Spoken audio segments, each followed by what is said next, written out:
Enpresen irekierako gida honen aurrean, gobernuak berriz ere sindikatuok eta langileok bakarrik utzi gaitu.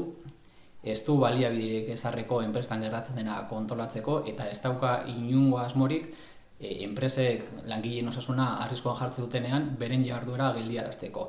Berriro ere, arrisku hori aurkitzen dugunean, sindikatuok, langileok beharko ditu enpresak hori ixtera. Eta zentzurtan iruditzen zaigu, erabat zentzugabea dela gobernu honen jarrera, eta ez du onartezina iruditzen zaigu gobernuaren aldetik baliabiderik ez ezartzea, kontuan edukita hurrengo hilabeteetan enpresetan irekira kudeatu egin beharko direla, eta pandemia baten kontrol egoera batean egongo dela. Eta horregatik gobernuari exijitzen diogu inspekziorako baliabidea jartzea eta bermatzea arazoak daudenean, osasun neurriak betetzen ez direnean, enpresetan jarduera geldiaraziko duela. Horrek bakarrik emango die langileei segurtasuna lanera bueltatzeko.